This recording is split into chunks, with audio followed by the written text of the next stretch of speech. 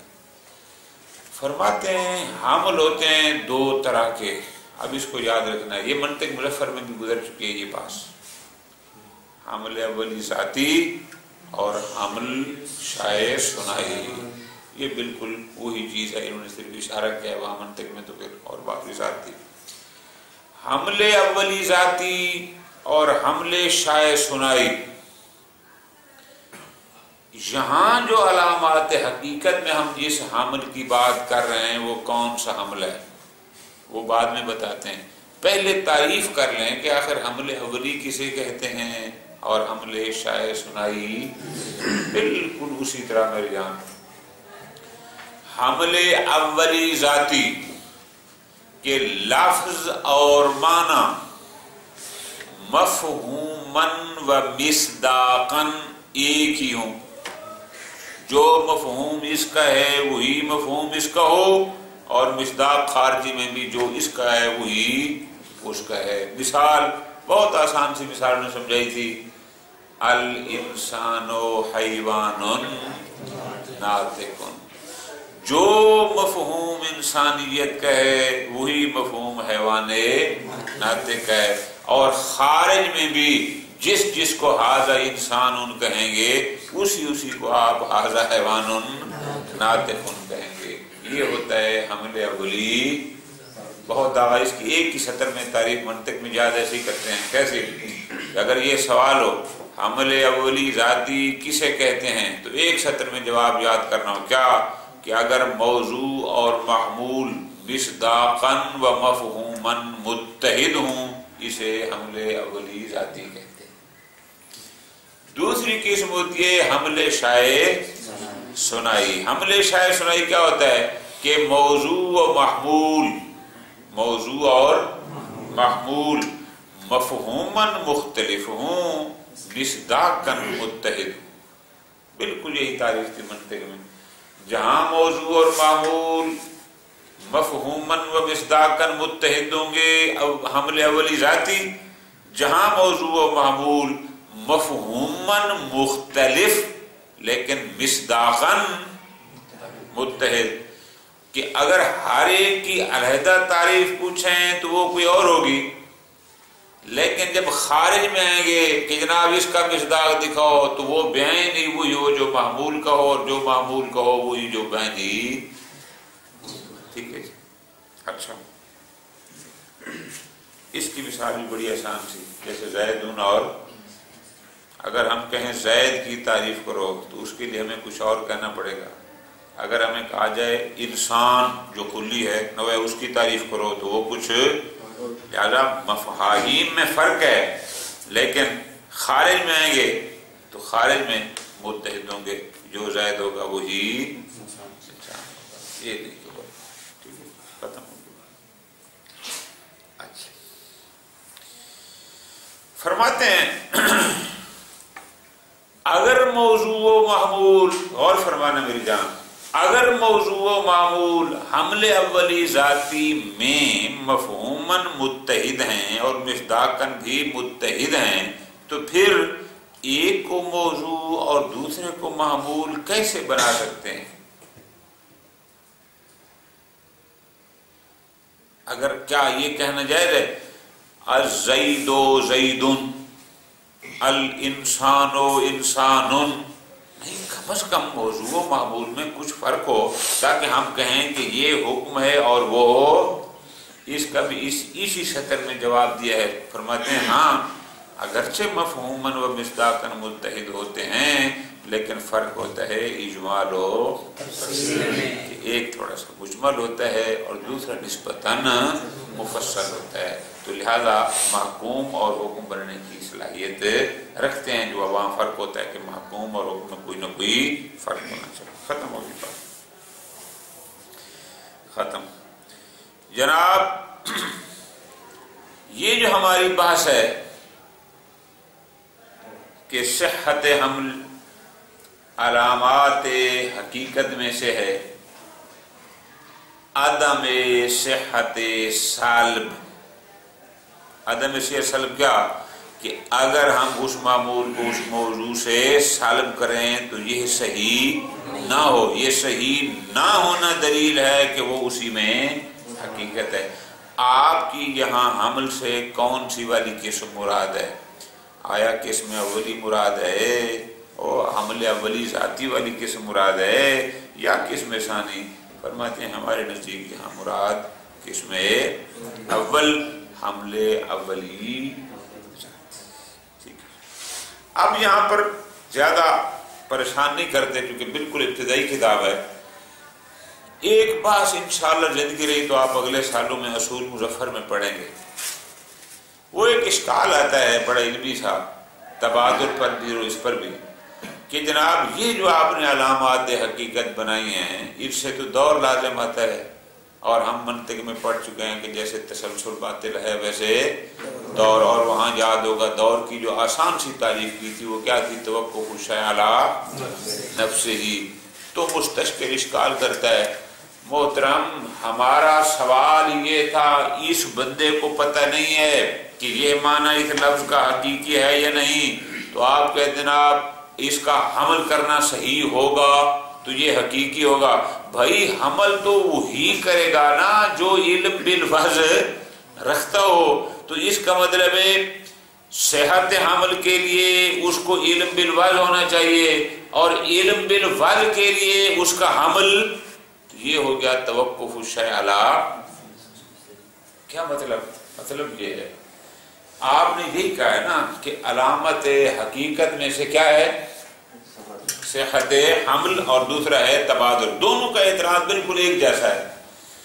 جناب لفظ کا معنی حقیقی ڈھونڈنا ہے. آپ کہتے ہیں جناب آپ کو جس معنی کا تبادل ہو وہی لفظ کا معنی ہے. جناب تبادل کب ہوگا؟ جب آپ کو لفظ کے معنی کا علم ہوگا.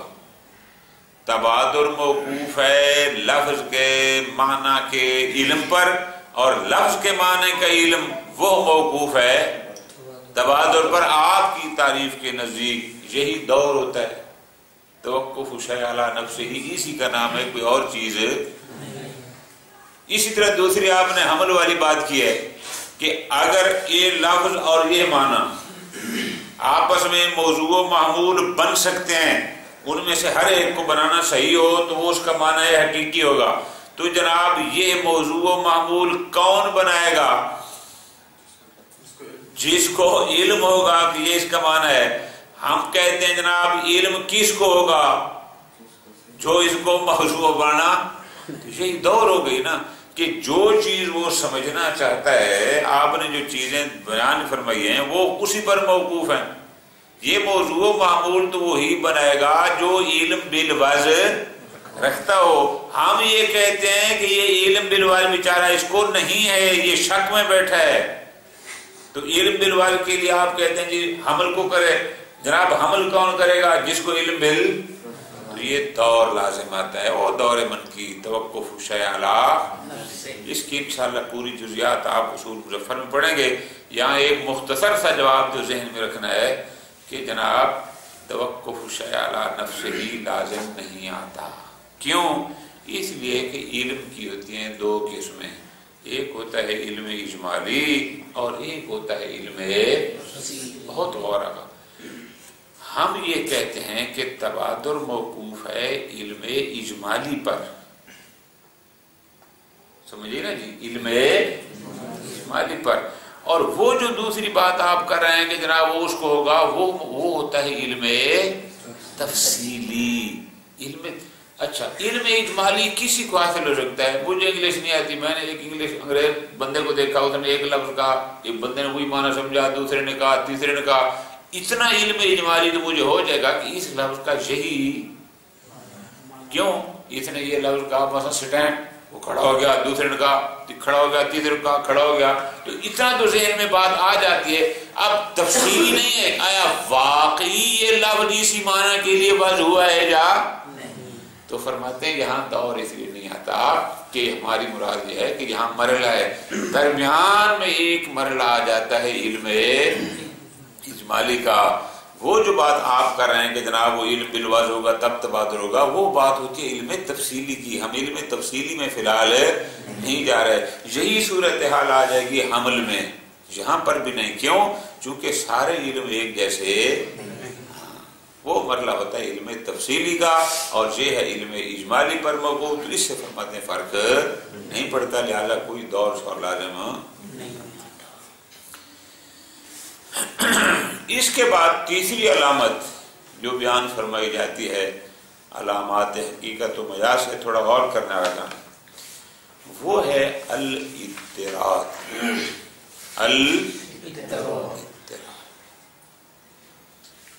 ہم دیکھتے ہیں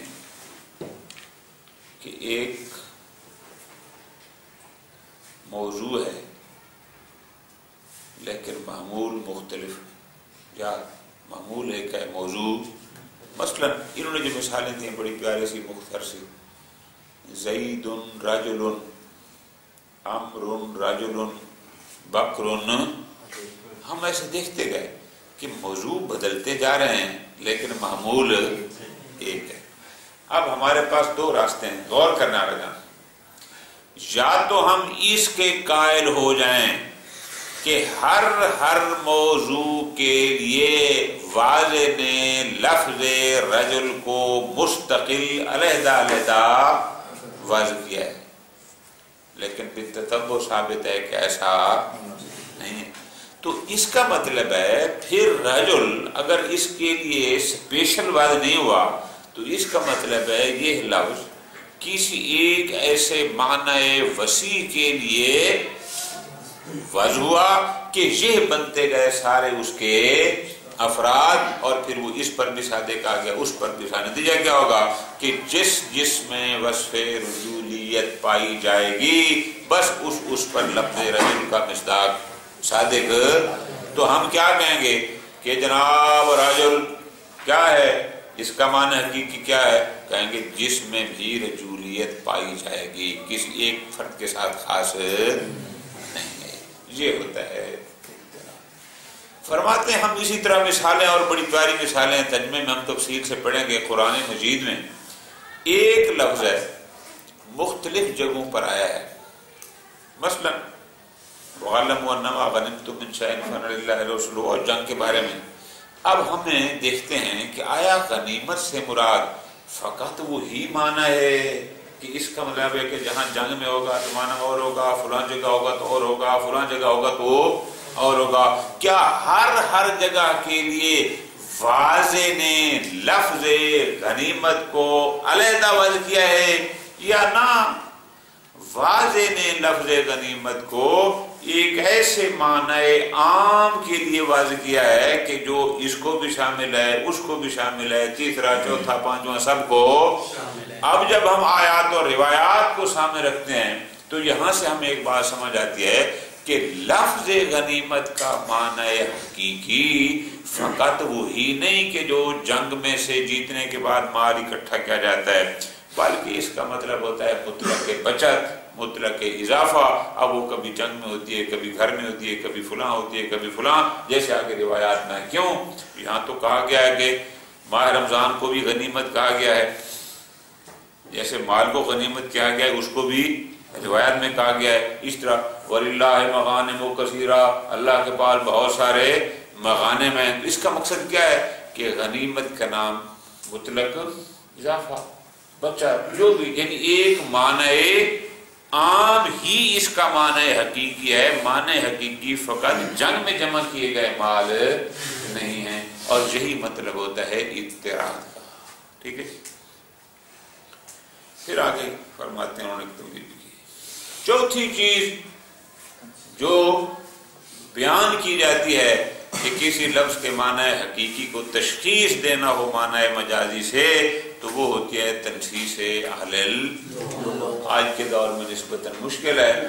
زمانہ قدیم میں جب پہلے لغت کی کتابیں لکھی گئیں تو ان لوگ اس علاقے کے اس زمانے میں دورے کرتے تھے، وہاں سے جا کر پوچھتے تھے کہ بھائی تم لوگ فلاں شے کے لیے کون سا لفظ، تو گویا اہل لغت سے علاقے سے جا کر وہ معلومات لیتے تھے۔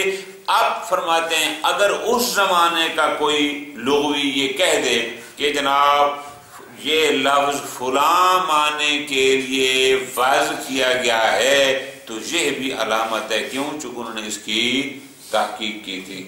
پھر ایک بحث ہے کہ انشاءاللہ آج ہم اس کو تفصیل سے آپ پڑھیں گے، کون سی؟ کیا ہے جناب قول لغوی حجت ہے یا نہیں ہے؟ کہ اگر ایک صاحب لغت لکھتا ہے کہ جناب فلاں لفظ تو فلاں معنی کے لیے ہے، کیا ہم اس کی بات پر اعتماد کر جائیں، اسی کو ہمارے لیے حجت ہے، اور پھر ہم اسی سے ایک حکم شرعی کا استنباط کریں؟ فرماتے ہیں یہ انشاءاللہ آگے ہم بتائیں گے حجت کی بات میں جب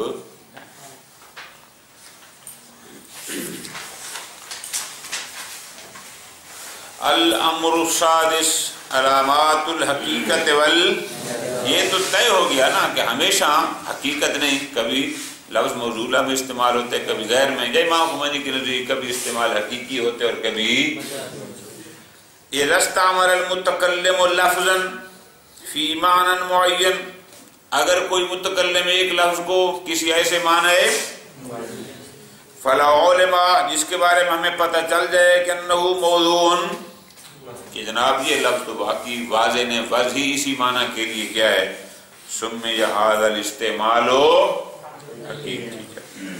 لیکن ہمارا معلق بات یہ ہے اذا شک فی المستعمل فیہ، واضح نے ایک لفظ کو متکلم نے ایک لفظ کو ایک معنی میں استعمال کیا، ہمیں شک ہوا انہو حل هو الموضوع، کیا یہ لفظ اسی معنی کے لیے یا یہ معنی ہی اسی کا موضوع ہے او لا، فَهُنَاكَ عَلَامَاتٌ تُمَيَّزُ بِهَا الْحَقِيقَةُ، وہاں پر کچھ علامتیں ہیں کہ جن علامات کے ذریعے ہم حقیقت کو مجاز سے وہ علامات بتائیں گے کہ واقعاً یہ معنی ہی اسی کا موضوع ہے اور حقیقت ہے یا یہ اس کا نہیں۔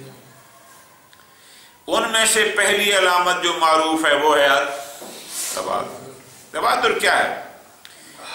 انسباق المعنی الى الفهم من نفس اللفظ مجردا عن کل قرینہ، جو ہی متکلم کی زبان سے ایک لفظ نکلا اس نے کسی خاص معنی پر کوئی قرینہ بھی نصب نہ کیا، لیکن لفظ کے اس کے سنتے ہی ایک معنی فوراً جو آپ کے ذہن میں آئے، بس اسی کو کہتے ہیں تبادر۔ مبادرہ کو معنی جلدی کرنا، یعنی جو باقیوں میں سے جو معنی فٹافٹ آپ کے ذہن میں آ جائے اس کو کہتے ہیں تبادر۔ خوب، وَهَذَا يُشَكِّلُ دَلِيلًا، پس جو ہی اس نے لفظ بولا اور فٹافٹ ایک معنی آپ کے ذہن میں آ گیا، بس یہی فوری طور پر معنی کا ذہن میں آنا یہ ایک دلیل بنتی ہے کیا؟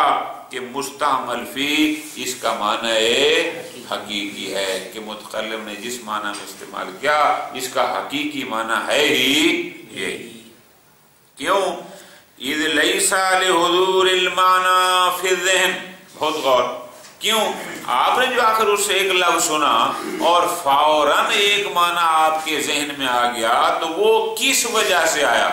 تو فرماتے ہیں وہ دو وجوہات ہیں، ان میں سے کسی ایک وجہ سے، اما القرینہ، یا تو متکلم نے اس معنی پر کوئی قرینہ قائم کیا ہوگا، اویل الوضع، یا وہ لفظ بنا ہی اسی الاول منتفن قطعا، چونکہ ہم نے فرض یہ کیا ہے کہ متکلم نے کسی معنی پر کوئی قرینہ، لہذا وہ تو ہو گیا ختم، باقی کیا رہ جاتا ہے فیثبت ثانی، کہ اس کا مطلب واضح نے وجہ اسی معنی کے لیے کیا ہے کہ جو بغیر قرینے کے سمجھ میں آ رہا ہے۔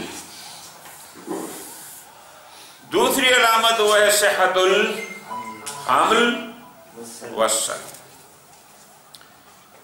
سلب میں آپ اشتباہ نہ کرنا، اس میں بسا اوقات ہم امتحانات میں دیکھتے ہیں پریشان ہو جاتے ہیں۔ سلب میں یہ کہنا ہے کہ عدم صحت سلب یہ علامت حقیقت اور صحت سلب علامت مجاز، صحت حمل علامت حقیقت اور عدم صحت حمل، یعنی دیکھو نا لفظ کو سمجھنا ہے، صحت الحمل علامت حقیقت، صحت السلب علامت مجاز۔ اس میں بسا اوقات اشتباہ ہو جاتا ہے، جلدی بھی لکھ جاتے ہیں کہ جناب صحت حمل اور سلب جو ہے علامت حقیقت، ایسا نہیں ہے، صحت حمل علامت حقیقت اور صحت سلب علامت مجاز۔ جب عدم میں آئیں گے تو پھر اس کا عدم علامت مجاز ہوگا اور اس کا عدم علامت، ہاں اس میں ذرا خیال رکھنا ہوگا۔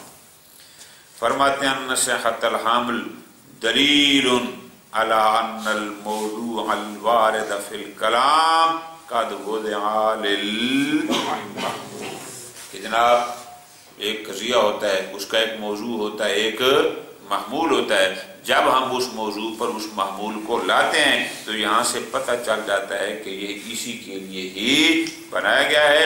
کمان صحت سلب، جیسا کہ اسی ہم محمول کا اس سے سلب کرنا دلیل ہوتا ہے کہ یہ اس کے لیے بر نہیں ہوا۔ فرماتے ہیں حمل کی دو قسمیں ہوتی ہیں، یہ منطق مظفر میں بحث پوری گزری ہوئی ہے۔ فرماتے ہیں ان الحمل علی قسمیں، ایک ہوتا ہے حمل اولی ذاتی اور ایک ہوتا ہے حمل شائع۔ بالکل آسان، اگر منطق والی تعریف اردو میں یاد کر لیں تو پھر یہ کبھی نہیں بھولے گا۔ کیا؟ موضوع و محمول مفہوماً و مصداقاً متحد ہوں، اسے کہتے ہیں حمل اولی ذاتی، لیکن موضوع اور محمول مفہوماً مختلف اور مصداقاً متحد ہوں، اسے کہتے ہیں حمل شائع ثنائی۔ بہت آسان۔ فرماتے ہیں حمل کی دو قسمیں، پہلی قسم ہے حمل اولی ذاتی۔ حمل اولی ذاتی کیا ہے؟ اذا کان المحمول نفس الموضوع، کہ محمول عین موضوع ہو، کس لحاظ سے؟ مفہوماً، مفہوم کے لحاظ سے، بأن یکون ما یفہم من احدہما نفس ما یفہم من جو کچھ ہم موضوع سے سمجھتے ہیں، جو مفہوم ہے بعین ہی وہی معمول کا ہے، جو معمول کا ہے بعین ہی وہی موضوع کا ہے۔ تو جناب اگر یہ ایک چیز ہو گئی تو پھر موضوع و معمول تو نہیں۔ ہم منطق میں پڑھ چکے ہیں قضیے میں کہ معمول اور موضوع میں تغایر ہونا چاہیے، موضوع کوئی اور ہو اور معمول کوئی، آپ تو کہہ رہے ہیں کہ یہ دونوں ایک سمجھاتے ہیں، یہ اس کا جواب ہے میری جان۔ کیا؟ ما اختلاف بینہما، البتہ ان میں اجمال اور تفصیل کا، کیوں؟ غور رکھنا ہے، اگر اجمال اور تفصیل کا اختلاف نہ ہو تو پھر یہ قضیہ بن نہیں سکتا۔ کیوں؟ ضروری ہے، منطق میں یہ باتیں ہم پڑھ چکے ہیں کہ موضوع اور معمول میں تغایر شرط ہے، تو یہاں ہم کہیں گے یہاں تغایر ہے، وہ ہے اجمال اور تفصیل۔ شاباش۔ بس جب کہتے ہیں الاسد حیوان منفرد مفترس، تو الاسد موضوع مجمل ہے، حیوان مفترس یہ محمول ہے لیکن شاباش۔ اسی طرح الحیوان کیا ہے؟ الانسان حیوان۔ الثانی، دوسری قسم حمل کی ہوتی ہے الحمل الشائع، وہ کیا ہوتا ہے؟ بہت آسان۔ اذا کان الموضوع مغایرا للمحمول فی موضوع و محمول مفہوما مغایر ولکن متحدا معه فی الخارج، لیکن مصداقا خارج میں شاباش۔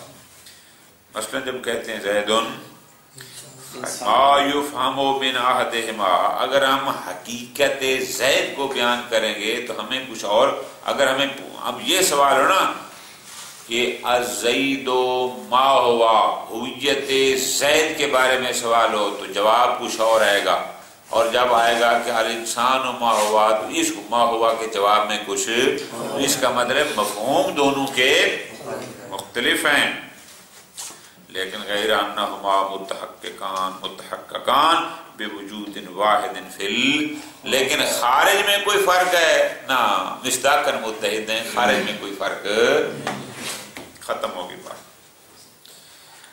اذا اتضح ما تلون علیک، فرماتے ہیں آپ کو ہم نے گزارش کر دی حمل کسے کہتے ہیں، پھر حمل کی دو قسمیں بھی ہو گئیں، اب سوال ہوگا کہ اس علائم حقیقت میں آپ کی حمل سے کون سی والی قسم مراد ہے؟ فرماتے ہیں ان المقصود فعلم ان المقصود من ان صحت الحمل او السلب، جو علامت حقیقت اور مجال کی، هو القسم الاول، یہاں ہم جس حمل کی بات کرتے ہیں وہ ہوتا ہے حمل اولی ذاتی۔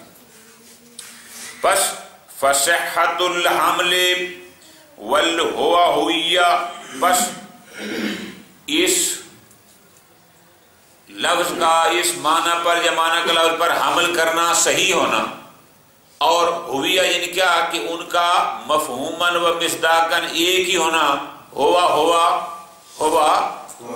شاباش، یہ جو ہے تکشف ہو، یہ کشف کرتا ہے ان وحدت المفہوم بل هو عبارت اخرى عن وضع احدهما الاخر، گویا کہ یہ بتا رہے ہیں کہ یہ اس کے لیے وضع اور یہ ہے کمان صحت سلب، کہ اگر ہم حمل نہ کرتے بلکہ ہم کرتے سلب اور کہتے کہ ھذا لیس بھذا، اور یہ سلب ہوتی صحیح، مثلا اگر جیسے ہم کہتے ہیں الاسد لیس بحیوان ناطق، اگر ہم یہ کہیں اور یہ ہوتا ہے صحیح تو پتہ چل جائے گا کہ حیوان ناطق اور اسد ایک شے، یہ اس کو معنی فرماتے ہیں کمان نصیحت تسل تکشفن خلاف ذالک۔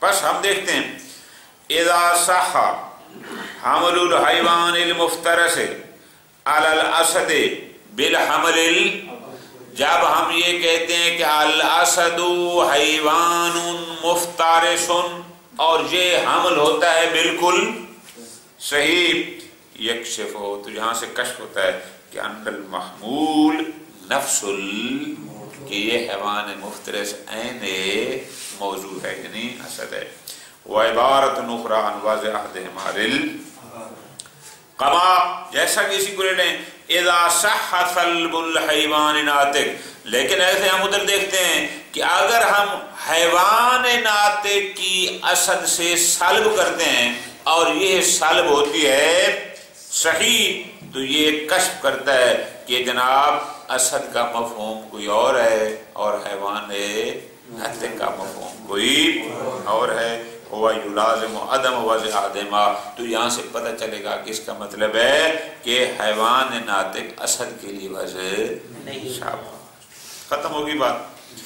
ثم ان اشکال الدور المذکور فی التبادر یاتی فی هذا المقام ایضا وتقریر الاشکال والجواب واحد فی کلل، میں نے آپ کو بہت مختصر خلاصہ بتایا، انشاءاللہ اگلے مظفر میں آپ پڑھیں گے۔ خلاصہ کیا تھا کہ جناب کہنے والا کہہ سکتا ہے تبادر اسی کو ہوگا جس کو علم بالوضع ہوگا، اور ہم تو ابھی علم بالوضع کو، تو جس کو ڈھونڈ رہے ہیں آپ اسی کو اسی پر دلیل بنا کے دے رہے ہیں۔ اسی طرح جناب حامل تو وہ کرے گا نا جس کو پتہ ہوگا کہ یہ اس کا معنی ہے، جس کو علم بالوضع نہیں ہے وہ حمل کیسے کرے گا؟ تو یہ ہوتا ہے دور توقف شیعہ کہ جو دلیل ہے وہ عین مدعا ہو۔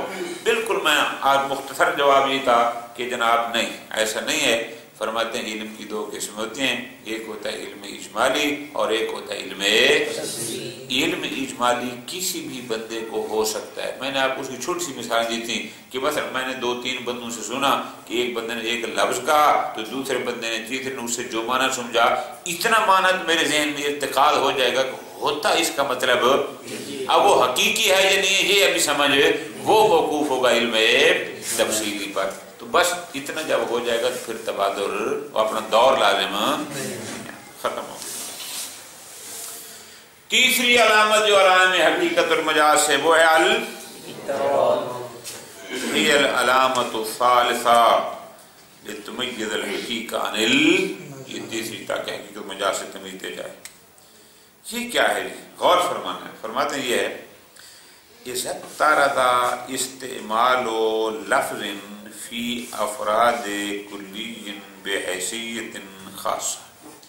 ہم نے دیکھا ایک لفظ ہے وہ ایک کلی کے افراد میں ایک خاص انداز میں عام بولا جاتا ہے اور ان سب کو جامع ہے، ان سب کو شامل ہے. مثلا ہم نے دیکھا زید، عمر، بکر، ان سب پر زید رجل، بکر رجل، عمر، سب کو دیکھتے ہیں. اب ہم دیکھتے ہیں کہ اس کی وجہ کیا ہے. رجل وہ ہے باعتبار، بہت غور کرنا ہے، مع القطع، جبکہ ہمیں ادھر وہ بھی اپنے مقام پر یقین ہے کس بات کا، بعدم کونہ موضوعا لکل واحد علیٰ. ایسا نہیں ہے کہ والد نے کہا کہ میں لفظ رجل کو وضع کرتا ہوں زید کے لیے، دوسرے دن اس نے کہا کہ میں لفظ رجل کو وضع کرتا ہوں بکر کے لیے، تیسرے دن اس نے کہا کہ میں لفظ رجل کو وضع کرتا ہوں اب یعنی ہر کے لیے علیحدہ علیحدہ وضع ہوئی ہو، یہ یقیناً ایسا شاباش نہیں ہے. اچھا جب ایسا نہیں ہے تو پھر ان سب پر یہ صادق کیسے آتا ہے کہ زید کو بھی رجل کہتے ہیں، بکر کو بھی کہتے ہیں، خالد کو بھی کہتے ہیں، جبکہ ہر ایک کے لیے علیحدہ وضع بھی. غور کرنا میرے جان. یستکشف منہ وجود جامع بین الافراد. اس سے ہمیں یہ کشف ہوگا کیا کہ نہیں لفظ رجل ایک ایسے معنی کے لیے وضع کیا گیا ہے جو ان تمام افراد کو شامل ہے، اور وہ لفظ اس قدر جامع کے لیے. وہ قدر جامع کیا ہے؟ وہ ہے وصف رجولیت. بس وہ جس میں آتی جائے گی رجل اس پر صادق آتا جائے گا، اس کے لیے وصف.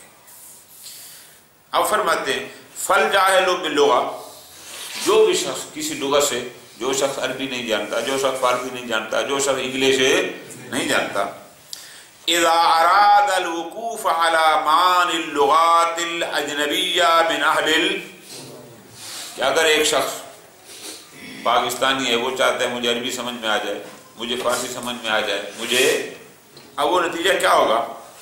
وہ انہی اہل لغت کی طرف رجوع کریں کہ جن کی وہ زبان ہے.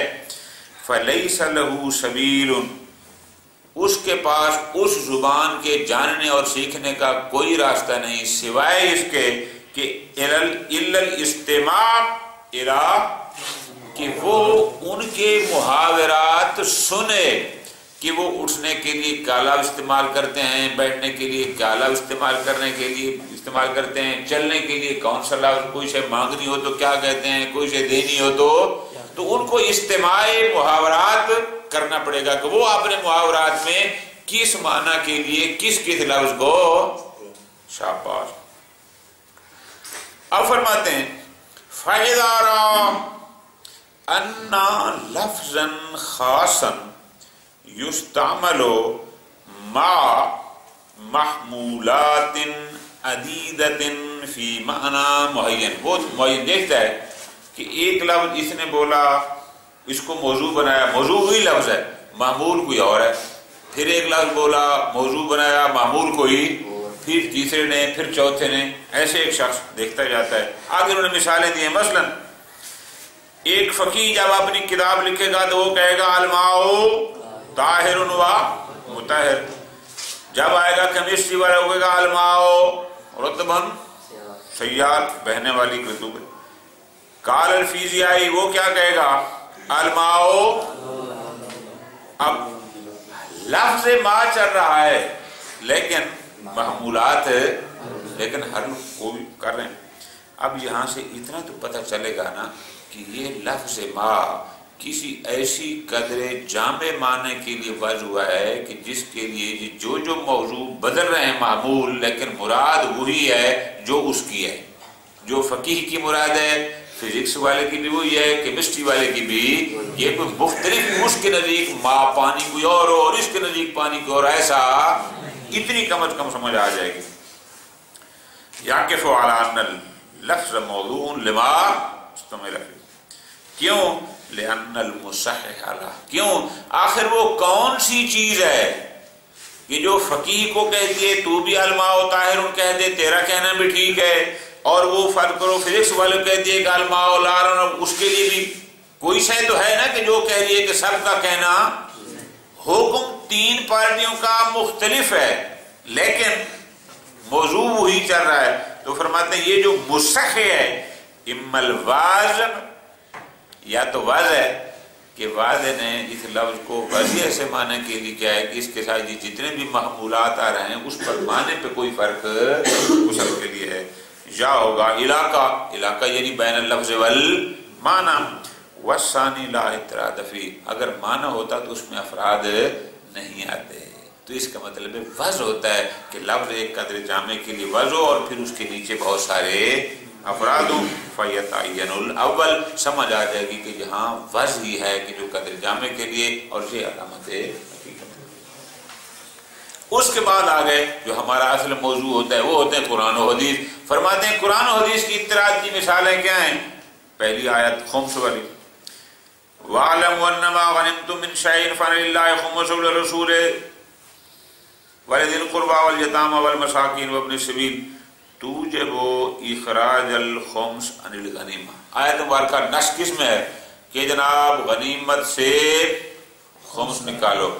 اب ہمیں اگر پریشانی ہو کیا کہ آیا غنیمت کا معنی فقط وہی مال ہے جو میدان جنگ میں اکٹھا کیا جاتا ہے یا کوئی اور ہے؟ تو فرماتے ہیں پھر ایک جگہ کو نہ دیکھو، پھر یہ دیکھو قرآن حدیث میں کہیں اور جگہ بھی یہ غنیمت ہے، حاضی غنیمہ، حاضی غنیمہ، حاضی غنیمہ، حاضی غنیمہ۔ اگر ہم دیکھتے ہیں کہ 5-6 مختلف موضوع ہیں اور سب کو غنیمت کہا جا رہا ہے، تو اس کا مطلب یہ ہوگا کہ غنیمت کسی ایسے معنی کے لیے وضع کی گئی ہے کہ جو ان سب کو یہ اعتراض ہے۔